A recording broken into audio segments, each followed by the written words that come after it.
Hi, Misha here, and with really no new Eaglemoss Star Trek models coming out, at least except for maybe some oversized editions, just been kind of trying to think of ways to have fun with these, and I thought, why don't we kind of do some matchups and comparisons of the strengths of the ships and talking about the races or species or factions they're in. And to kind of kick things off, why don't we compare the Borg Collective with the Dominion? I don't know. The Jem'Hadar of the Dominion. So I've laid out kind of different classes of ship here, from light patrol craft to medium to the very, very big. And again, all models are diecast from Eaglemoss. You know the deal. And to start off, these two are very similar in kind of role and perhaps strength. We have the Borg Probe and the Jem'Hadar Attack Fighter, sometimes called the Jem'Hadar Bug for pretty obvious reasons. And with these, we actually know a lot more about the Jem'Hadar ship than we do the Borg Probe. The Probe is only briefly seen in Voyager. I mean, it gets a little screen time. But this is a pretty short-range patrol craft. It's about 300 to 350 meters. And it's said to have weapons pretty light, at least for a Borg ship, that are at least equal or even less than that of an Intrepid class. It does have weapons. It has maybe 100 drones on board. It is capable of transwarp as well as normal warp, and probably has other Borg stuff, including the whole decentralized command.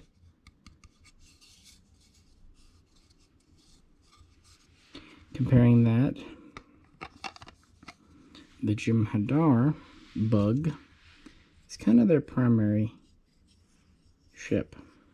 It's about 110 to 150 meters.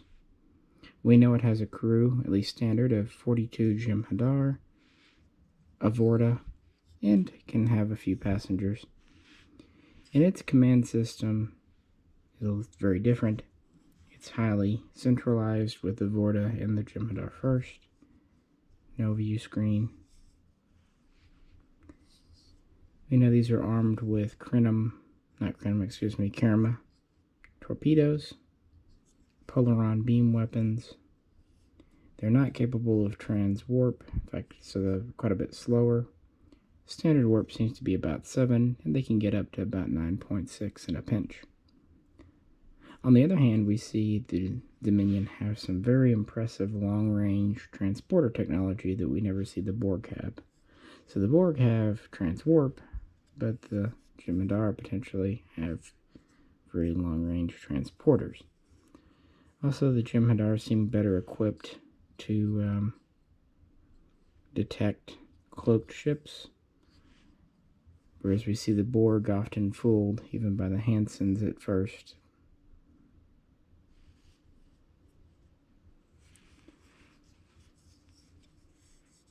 And the Jem'Hadar ship is distinctly an attack ship, a fighter, either ground attack or whatnot.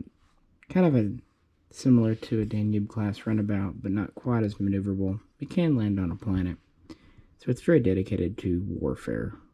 Whereas the Probe, not so much. It's more of a scout. Again, for a Borg ship, very lightly armed. Its biggest thing would be its transwarp.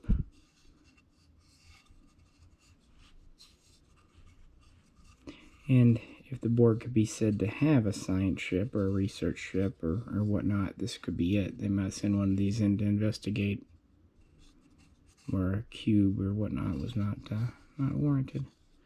So as far as combat, the Jem'Hadar would easily win out with their bug, but it's also possible that the Borg Probe is more adaptable, but certainly weaker. Kind of moving on to the main line here, the medium-sized starships. We have the Borg Sphere. And we see these in several sizes, so it's hard to pin down. Sometimes 600 meters is given as a diameter. But they seem to come in different sizes. And we don't really know crew. It seems like from a couple of thousand up to as much as 11,000. These definitely have transwarp. They definitely have full weapons. And there have been so-called long-range tactical scout spheres. These seem to be kind of the rank-and-file Borg ship. They also seem to be used in conjunction with cubes, so they can operate independently or in conjunction with larger ships. And they seem reasonably powerful, but we also see one taken down by a volley of quantum torpedoes, although its shields were down. And we see them sometimes getting owned in Voyager. But this seems to be the main Borg ship as far as just rank and file. Comparing that with the Jem'Hadar the Dominion bring, this is the Battlecruiser. For the first couple of years, we know the Dominion, we just get the fighter, the attack ship. This appears, I think, in Season 5, and this is their big ship. It's said to be about 760 meters long, and to house a crew plus troops of about 2,500. And it seems to have at least one large multiple tube forward torpedo launcher, as well as heavy beam weapons. And it's said to be more powerful than a Galaxy class.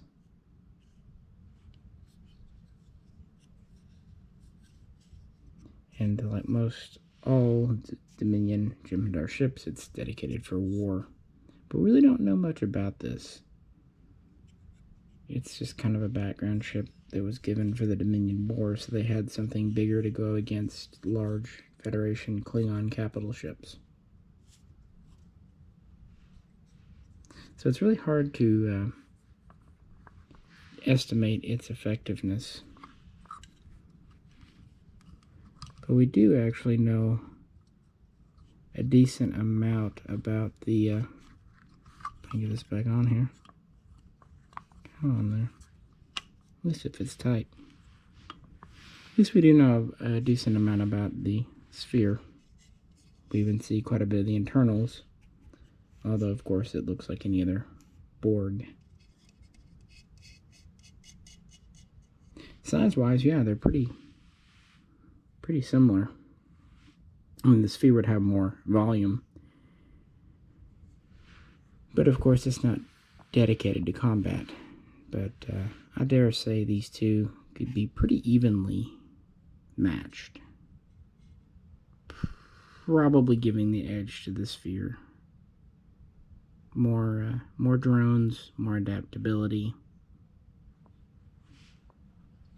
Much more well-rounded than the probe. Whereas this, again, we just don't know much about the Battlecruiser. We do see these being destroyed by pretty normal ships in the Dominion War. But it was really good to give the Jem'Hadar something else finally. And I would assume these cannot land on a planet. So what about the big boys? Let's start with the Dominion's biggest ship that we're aware of. This is the Battleship. I'm sure they have their own names, but we never know the names of their ships. in the universe anyway. This was pretty prominently featured in its debut episode, Valiant. But then after that, it just appears kind of in the background of I think 2 more battles throughout Season 7. So again, it's acknowledged, and they do talk about it. We have a few specs. Based on what we know, it's a big one. It's about 1,500 meters long, and considering how thick it is, it's going to have lots of internal volume. So it's going to have at least the possibility of a very large crew. Perhaps 5, even approaching 10,000. It's also possible it has Jem'Hadar cloning facilities on board. In fact, it's most likely, because we see the Jem'Hadar incubator in a crash ship, meaning that this probably had those facilities. It probably also had more command facilities, so if anyone was likely to have a founder on board, it would be this, maybe even several of them, plus several Vortas. Anyway, we know it has at least 10 main weapons arrays, torpedoes, polaron beams. But it is seemingly a little bit slow, which, considering it's essentially a mobile base, would make sense. But we really don't know much about its combat effectiveness aside from, the ill-fated Valiant. And it does appear to be a very upscaled version of the Battlecruiser. It would be neat if it was a carrier for the little attack ships, but we have no evidence of that.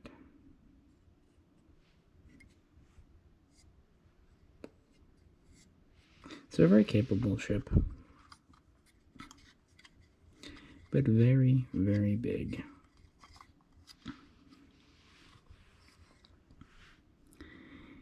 But not as big as what the Borg bring to bear. And I brought out both cubes because it's my video and I can. This is the standard cube, kind of in the first contact. This was the last issue in the series. And this is a much earlier one, issued like, I think it was 50 or, no, it wasn't 50, but it was around there. The tactical cube. Actually very similar. We do know a good bit about the Borg cube. It was actually the ship we met the Borg in, at least one of the variants. And we see it throughout First Contact, at least at the beginning. And we see quite a few in Voyager. It is about 3,000 meters on a side, so more than double the battleship. And it can have anywhere from 60 to 130,000 drones on board based on screen dialogue and evidence. And of course the numbers would probably swell based on recent assimilation. It also can carry at least one sphere inside, meaning the sphere is quite a bit smaller. It is highly decentralized, adaptable, can grow. It is capable of transwarp.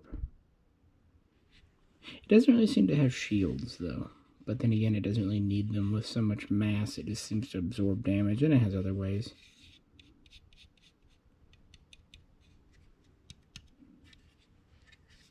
As for the tactical cube,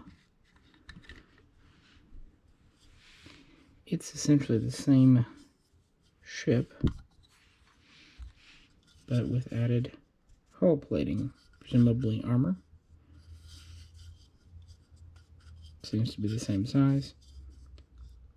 Some think that this tactical designation means that it's bigger or at least more powerful, which is possible. But others point out to the difference between, say, strategic and tactical, meaning a tactical nuclear weapon, or tactical strike, meaning actually smaller or less so. It does seem like this is a more specialized cube, maybe for combat or patrol. But the jury's out as to if it's actually more or less powerful than the standard cube. In the way that cubes are all kind of unique. Doesn't really matter. So I think it's pretty safe to say that when it comes to these, the Borg, the stand here is kind of goes in little notches there.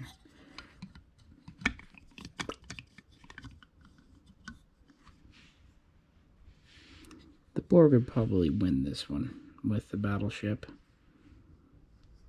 Battleship's just a little too big and cumbersome and inflexible.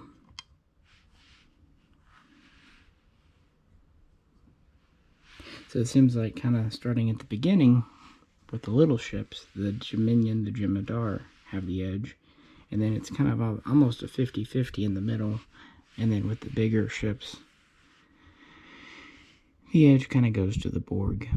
But what about the species, or really in the real world, about just the effect they had as the adversary, the main bad guy of their respective series? Here they are as little fleets. They introduced the Borg, of course, in Season 2, actually towards the very end, although they teased them at the end of Season 1. And the big showdown was at the end of Season 3 with Best of Both Worlds.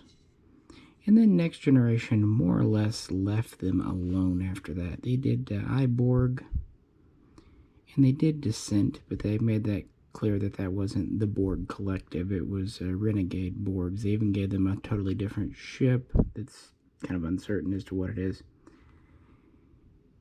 They started them off intentionally extremely OP. And so it was always kind of going to have to be a one-shot deal. Because once you defeat them, it's not like they were completely useless, but you couldn't reuse them a whole lot. And that's why I don't think Deep Space Nine even really tried, aside from using them to give Sisko an interesting backstory. For what it's worth, I actually do like their one entrance into Enterprise. I thought it was fun, it was creepy, and kind of restored some of the menace. The fact that 2 zombie Borg drones could almost defeat the Enterprise in X-01. It restored a lot of what Voyager had done. The Voyager tried to make these the main bad guys. I think from the beginning they knew they were going to encounter them being in the Delta Quadrant, because it was said that the Borg were the rulers of the Delta Quadrant. But in the beginning, Voyager wanted to do its own thing with the Kazon, the Vidians, and later they'd have the Hirogen and so on. It's a shame they didn't flesh some of those out more. The Kazon, okay, I can take or leave, but the Vidians are kind of interesting. So they held off until the end of Season 3 in Voyager, but then they did a very reoccurring thing, and this tied into First Contact when they brought the Queen around. Now counter that to Deep Space Nine. The Jem'Hadar, the Dominion, really were introduced with hints throughout Season 2, and were very quietly introduced at the beginning, or excuse me, at the end of Season 2 and the beginning of Season 3. You really didn't know the scope of their regime, who they were, even who the founders were. And you didn't really know if they were going to be the main bad, or recurring, or even just maybe a one-off. They were pretty low-key. You didn't really know their technology. They obviously were threatening, but they weren't overtly hostile like the Borg. And this is why you had this ever so slowly ratcheting up tension from Season 3 through Season 5. So at that time we just had the bug. Kind of small but threatening, but not to the point where you thought they could take over the Federation with these. But they introduced the cruiser and then the battleship, showing increased threat. And to give more emotional weight and more drama, they introduced the Founder-Odo connection. And I don't think it's a coincidence that was about the same time that the Borg Queen was introduced. In the beginning, the Borg were supposed to just be a hive mind with no central person. But they made the Queen to give it a face. Luckily, they picked a good actress for it, and it worked well enough in the movie. But it did kind of revamp and redefine the Borg. And not really for the good, but on the other hand, they hit a brick wall. There wasn't much they could do with them, so they were between a rock and a hard point. And that's why the Borg become more and more of just a routine villain on Voyager. Whereas on the other side, the Dominion become more and more threatening throughout Deep Space Nine. And both series ended with these two villains. But the Dominion felt like a more credible threat. Whereas the Borg really just didn't. As far as their design aesthetics, going with geometric shapes and kind of a interior, kind of a techno-organic interior for the Borg was interesting, but at the end of the day, kind of the uniqueness wore off, whereas with the Dominion, they went for more of an insectoid, a prehensile look that I think stuck around better. Plus, the Borg had a green color palette, especially as time went on. Pretty green for bad guy, pretty common.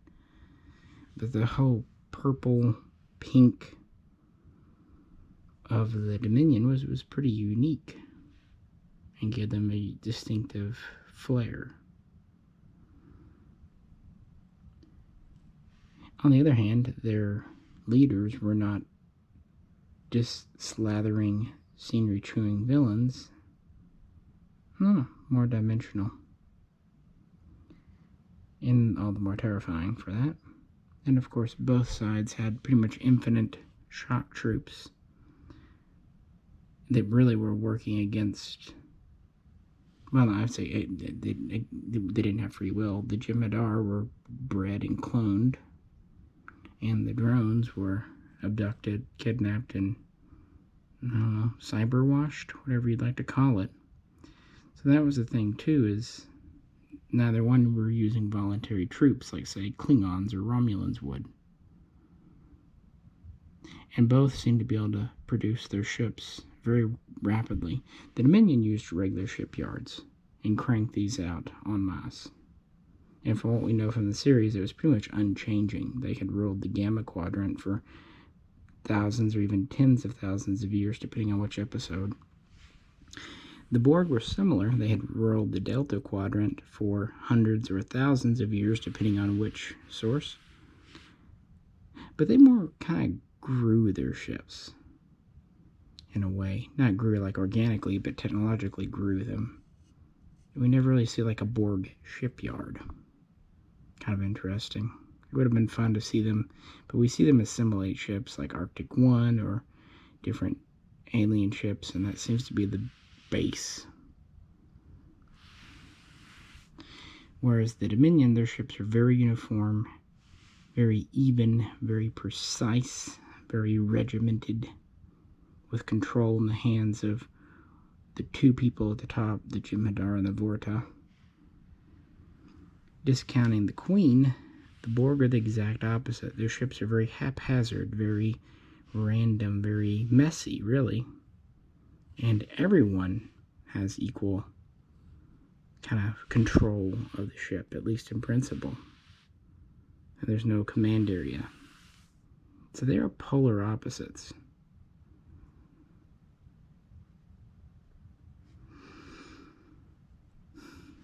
As to who would win, that's obviously up to whichever side the writers wanted to give more plot armor to, because it's all fiction. The Borg have assimilation and adaptability. The Dominion have probably more flexibility, or at least outside the box thinking and dedication, bloodlust maybe. And both are rulers or their little quadrant of the galaxy. So it might be fun to see them clash one day.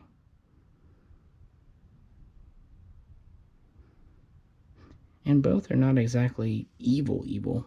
They just have an alternative point of view.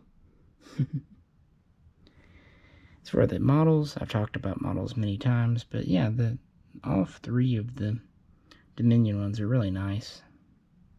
I was really happy they did the battleship. It would have been neat if they had done it in the oversized line, but I'm just happy we got it at all. As for the Borg, some people really don't like the probe. I think it's kind of neat that they did it. The tactical cube's nice, but it's a little light. The first contact cube is a lot heavier. And the sphere. I like how heavy and big the sphere is, but I hate that they put the holes on the ends for the peg. But this is about the only time they did this, and this was issue 10 in the series, so within the first half year, I think they learned. I think if they had done this later, they would have done it more like the Facerius. So I really hate those. I wish they had kind of fixed those. They bug me, because it just, nowhere else in the series are there holes for stands. And I don't know. And if they had to do one on the bottom, fine. But why they did it on both ends, so you can't even put it down not to see one. Yeah, it bugs me. Otherwise, it's nice, though. It's actually very heavy.